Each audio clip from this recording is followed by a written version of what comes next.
Vendas do comércio retomam crescimento e tem alta de 2,5% em janeiro. E você vai ver também.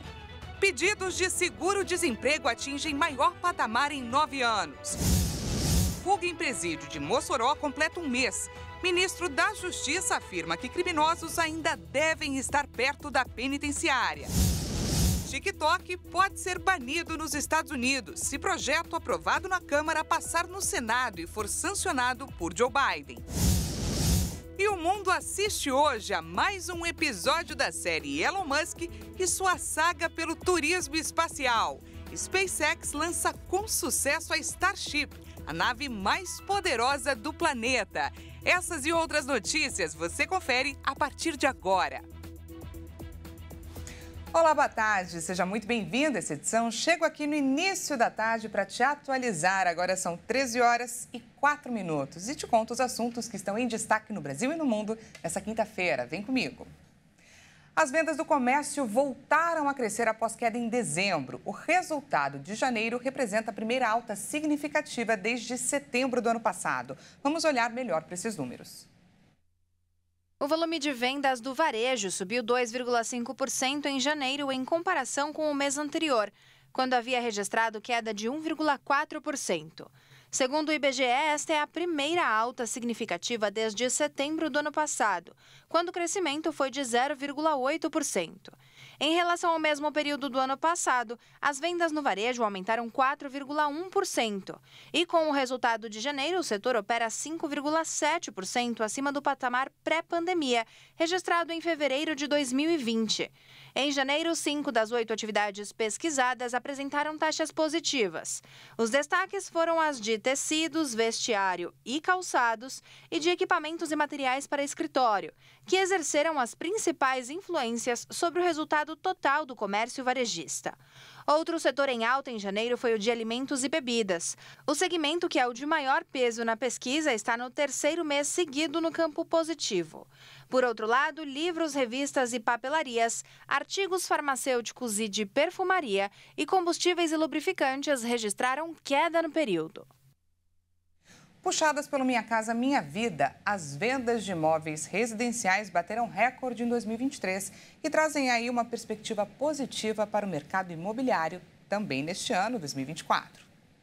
As mudanças nas regras do programa Minha Casa Minha Vida, anunciadas no meio do ano passado, e o início do ciclo de quedas da taxa básica de juros já se refletiram em um aumento no número de vendas em 2023 e trazem uma perspectiva positiva para o mercado imobiliário também neste ano. Segundo dados da Associação Brasileira das Incorporadoras Imobiliárias, o setor chegou a um total de 163 mil unidades vendidas em 2023, valor 24% maior do que o recorde anterior da série histórica, iniciada em 2014. O número também é 32% maior do que o observado em 2022. Em valor vendido, o aumento foi de 34% na mesma comparação, por quase 48 bilhões de reais. Só no programa do governo, o volume vendido do segmento subiu 42% no ano passado, em comparação a 2022, para mais de 117 mil unidades. Já o valor das vendas no segmento subiu 55% na mesma relação, para 26 bilhões de reais. Um dos motivos é que o governo federal promoveu uma reforma que ampliou as faixas de preço de enquadramento do programa social para dar mais acesso ao crédito imobiliário. A taxa Selic, que é a referência para os juros praticados nos financiamentos imobiliários, tem perspectiva de queda, o que dá confiança ao consumidor para entrar em um parcelamento. E também aos construtores, que terão mais demanda e gastos menores para investir. Apesar do bom momento com melhores condições no mercado imobiliário, ainda não houve uma redução de preços. A margem ainda comprimida das incorporadoras e os custos de construção devem fazer com que os preços dos imóveis continuem elevados. Vamos falar agora sobre um outro balizador da economia brasileira, o mercado de trabalho. Os pedidos de seguro-desemprego aumentaram nos 2 primeiros meses deste ano e atingiram o maior patamar para o primeiro bimestre em 9 anos. Entre janeiro e fevereiro, mais de 1 milhão de requerimentos foram registrados. Segundo dados do Ministério do Trabalho e Emprego, de janeiro a fevereiro deste ano, 1 milhão e 200 mil requerimentos foram registrados no país. O número representa uma alta de 8% em relação ao mesmo período de 2023. O acumulado deste ano é o maior desde 2015, quando o benefício foi solicitado por 1.390.000 pessoas que haviam perdido o emprego. Segundo a pasta, essa evolução faz parte da movimentação das vagas de emprego.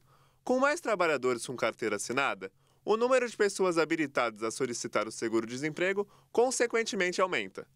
O total pago também subiu de R$ 6 bilhões nos 2 primeiros meses de 2023 para R$ 7 bilhões e 300 milhões de reais no mesmo período deste ano, uma alta de 19,6%. Segundo os dados da PNAD contínua, do IBGE, a taxa de desemprego no Brasil chegou a 7,6% no trimestre encerrado em janeiro deste ano. Também é o menor nível para o mês desde 2015. E dados do CAGED indicam que no ano passado, o Brasil criou quase 1,5 milhão de vagas de trabalho com carteira assinada. Vamos agora de destaque internacional. A Câmara dos Deputados dos Estados Unidos aprovou um projeto de lei que pode significar a proibição do TikTok no país se seu proprietário chinês, ByteDance, não vender o aplicativo para uma entidade que satisfaça as exigências do governo americano. Em resposta, um grupo de criadores de conteúdo para a rede social se reuniu em frente à Casa Branca em protesto. A reação veio rápido nos Estados Unidos. Pouco depois de a Câmara dos Representantes aprovar nesta quarta-feira um projeto de lei para proibir o uso do TikTok, a menos que a rede social corte relações com sua matriz ByteDance com a China, manifestantes se reuniram em frente à Casa Branca. Além de usuários, criadores de conteúdo para a plataforma também foram até o local. Faço conteúdo de livro no TikTok. Falo de livros, recomendo livros. Eu incentivo as pessoas a lerem. E é meu trabalho em tempo integral. Significa o mundo para mim.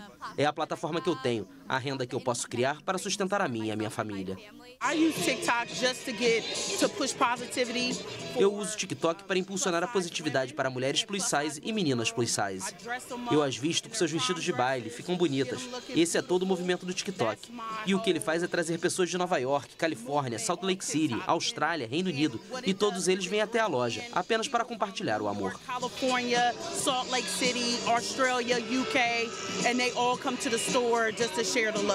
A iniciativa na Câmara dos Representantes é, até o momento, a maior ameaça enfrentada pela rede social de compartilhamento de vídeos, muito popular em todo o mundo, sobretudo entre os jovens. Mas seu destino no Senado é incerto, porque figuras-chave se opõem a tomar uma medida tão drástica contra o aplicativo. Por ter uma matriz chinesa, o TikTok é uma preocupação para os Estados Unidos e outros países, que consideram que a plataforma permite que Pequim vigie e manipule os cerca de 170 milhões de usuários em território americano. O presidente Joe Biden vai promulgar a norma, conhecida oficialmente como Lei de Proteção dos Estados Unidos, contra solicitações controladas por adversários estrangeiros, após sua aprovação nas duas câmaras legislativas. Pois é, assim como muitos outros aplicativos de mídia social, o TikTok, ou a rede de dancinhas, como é popularmente conhecida, coleta informações dos usuários e a grande questão é para onde a sua, a minha, inclusive dados sigilosos de tantas outras pessoas por esse mundão afora vão parar e de que forma podem ser utilizados. Pela importância e relevância, trazemos a polêmica em torno do TikTok como o assunto a ser aprofundado na nossa entrevista de hoje.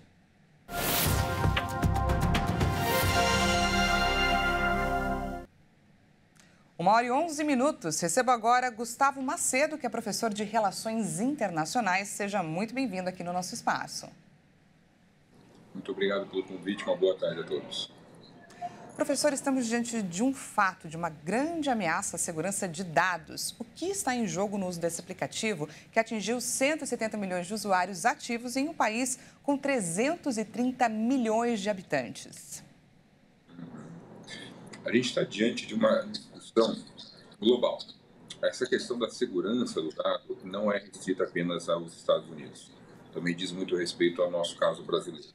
A gente pode aprender bastante com o que está acontecendo ali na China e nos Estados Unidos para a gente ajudar a repensar a nossa situação aqui. O que está em jogo ali é algo que a gente chama de soberania digital. Soberania digital é o controle e o acesso aos dados. A discussão que está sendo feita no Congresso norte-americano coloca como uma segurança nacional o fato de que os dados produzidos por jovens americanos ficam em servidores para uma empresa que tem uma proximidade muito grande com o governo chinês. e que, eventualmente, poderia utilizar esses dados para fazer algum tipo de espionagem sobre dados de cidadãos americanos. Porém, a gente não pode esquecer que o mesmo acontece na China. A China também tem leis restritivas com relação ao uso de aplicativos como o da Meta, né, que é o Facebook, o WhatsApp, Instagram. Então, essa briga é uma briga que ocorre dos dois lados. Os dois lados criam entraves e bloqueios para aplicativos vindo do outro país. Esse projeto, aprovado na Câmara nos Estados Unidos, ainda tem aí um caminho pela frente antes de virar, de fato, um veto, mas ele quer que o TikTok tenha um dono nos Estados Unidos. Esse veto ao TikTok eleva ainda mais a tensão com a China. Em que proporção? Ele joga gasolina na fogueira, mas é uma fogueira que já estava queimando há bastante tempo. Não é algo inédito. É mais um episódio, mas é um episódio que toma os nossos noticiários porque diz respeito a um aplicativo que nós utilizamos cotidianamente. Mas em outras áreas, na área da telecomunicação, na área da energia, na área da segurança e defesa, essa chamada guerra fria digital já ocorria há muito tempo. É que agora a opinião pública ela se sente muito mais afetada porque diz respeito a um aplicativo que, como vocês bem colocaram, estão presentes nos nossos celulares.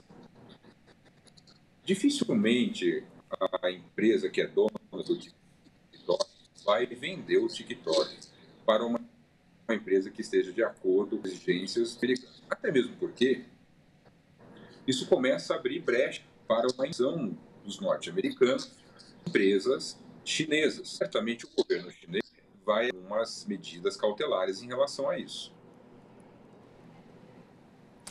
Bom, prejudicando o TikTok, a maior beneficiária, segundo especulações do mercado, seria a Meta, a empresa aí do Mark Zuckerberg, que é fundador do Facebook. E aí eu te pergunto, como fica a situação em termos geopolíticos, ou melhor, cyberpolíticos, nem sei se eu posso usar esse termo. Deixo claro aqui que estamos querendo trazer tudo o que está por trás de uma simples ferramenta de criação de conteúdo que parece inofensiva para muita gente. Exatamente. Na verdade, de inofensivo não tem nada, né? Porque esses dados todos que são gerados, eles são gerados e são utilizados para alimentar algoritmos de inteligência artificial. Eu costumo dizer sempre que quando um produto parece ser de graça é porque o produto somos nós. Se a gente está utilizando um aplicativo por qual a gente não paga, um aplicativo que é gratuito, nós estamos alimentando esse aplicativo com informações, com dados pessoais, com nosso comportamento. Fica claro que esse aplicativo está aproveitando esses dados para deixar mais robusta a sua base e seus algoritmos. Isso ajuda eles, inclusive, a preparar e venderem outros produtos e outros serviços. Essas empresas dificilmente possuem um único serviço. A Meta, por exemplo, não tem apenas o Instagram. Tem o WhatsApp, tem o Facebook e outros produtos. A mesma coisa com relação à empresa que é dona do TikTok. Eles se aproveitam desses dados para poder vender em outro produto, geralmente pago, estratégico, para outro serviço. É muito importante que a gente entenda nessa discussão toda que o que está por trás disso também é aquilo que a gente chama de reeducação digital ou soberania digital. Pressupõe que nós, enquanto cidadãos, a gente precisa repensar a forma como a gente usa e a como a gente alimenta a internet. Pois é, e a gente continua acompanhando de perto esse assunto, porque nós, brasileiros, temos muito que aprender com esse episódio. Conversamos com Gustavo Macedo, que é professor de Relações Internacionais. Professor, muito obrigada pela sua participação. Muito obrigado pelo convite, uma boa tarde a todos. Ótima tarde, até mais. E veja a seguir, fuga em presídio de Mossoró completa um mês e criminosos ainda podem estar perto da penitenciária. Depois do intervalo, trazemos mais detalhes sobre o novo episódio lançado hoje da série Elon Musk e sua saga pelo turismo espacial. Não perca! A gente volta já já!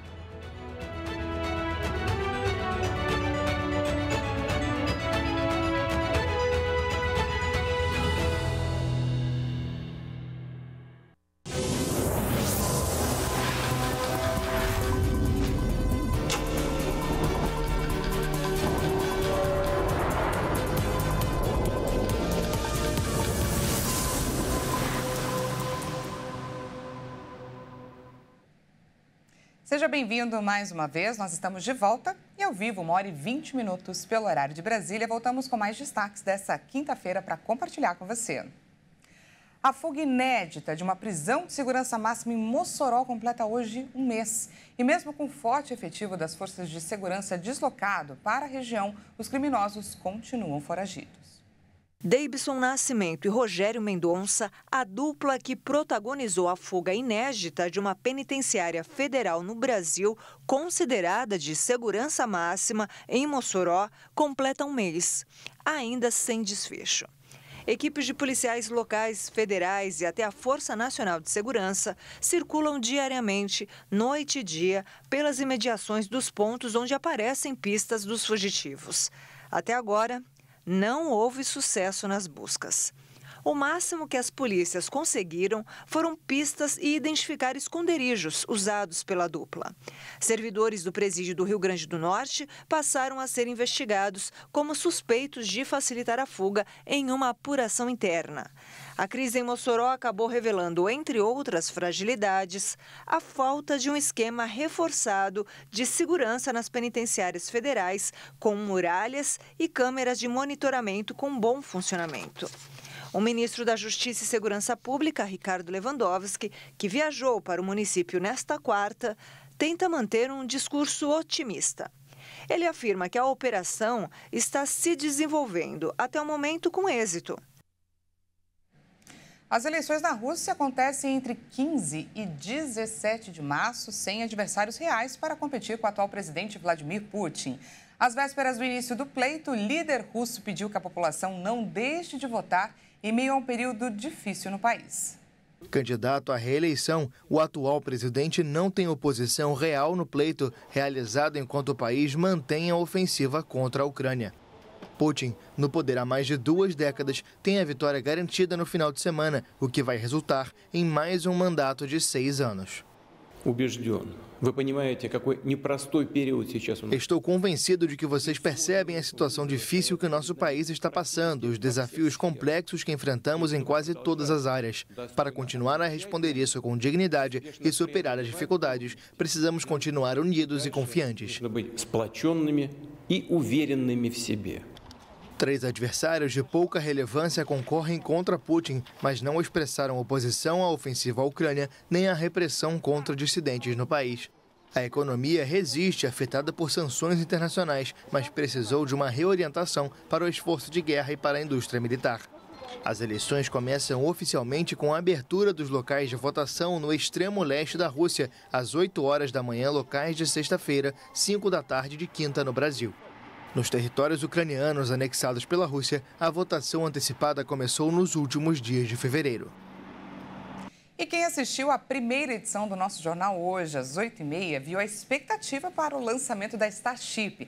Nós ficamos devendo para vocês mais informações sobre o feito da empresa do bilionário Elon Musk. E é isso que vocês vão acompanhar agora. Senhoras e senhores, trazemos a vocês um novo capítulo da série Elon Musk e sua saga pelo turismo espacial. O gigantesco foguete Starship da SpaceX, que tem o objetivo de longo prazo de ser utilizado em viagens à Lua e a Marte, decolou desta quinta-feira dos Estados Unidos para seu terceiro voo de teste, após 2 tentativas que terminaram em explosões no ano passado. A empresa de Elon Musk tem uma longa lista de objetivos para esta nova tentativa, incluindo realizar um retorno controlado da nave à Terra em um pouso no Oceano Índico. Com 120 metros de altura, a Starship é o maior foguete do mundo e o mais poderoso. A SpaceX conta com a nave para atingir seu objetivo de levar a humanidade até Marte. A NASA também planeja utilizar a Starship para viagens de astronautas à Lua durante a missão Artemis 3 em 2026. O foguete é composto por 2 estágios ou partes. O booster Super Heavy com 33 motores e acima dele a nave Starship. No primeiro teste em abril de 2023, a SpaceX foi forçada a explodir a Starship poucos minutos após o lançamento, porque os 2 estágios não conseguiram se separar. O foguete se desintegrou em uma bola de fogo e caiu no Golfo do México. Já o segundo teste, realizado em novembro, teve resultados ligeiramente melhores. O propulsor se separou da espaçonave, mas ambos explodiram sobre o oceano. O foguete chegou a atingir uma altitude de aproximadamente 150 quilômetros, ultrapassando a borda do espaço. Imagino que vocês já tenham visto aquele famoso ônibus de 2 andares vermelho da Inglaterra em algum lugar. Mas como seria passear com ele, pegar uma carona nesse segundo andar? Pois bem, vamos agora viajar para Londres e viver juntos essa experiência. Vocês conferem agora imagens de uma câmera, gente, posicionada nesse segundo andar do ônibus duplo de Londres, esse clássico. E reparem só, tudo parece estar ao contrário, não parece?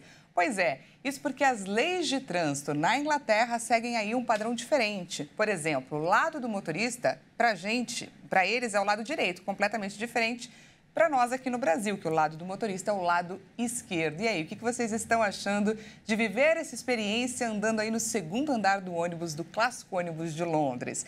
Essa edição fica por aqui. Muito obrigada pela sua companhia. Uma excelente tarde de quinta-feira para você. Não esquece que daqui a pouquinho é a Caroline Povaleri que chega com mais informações a 1h50. Até mais!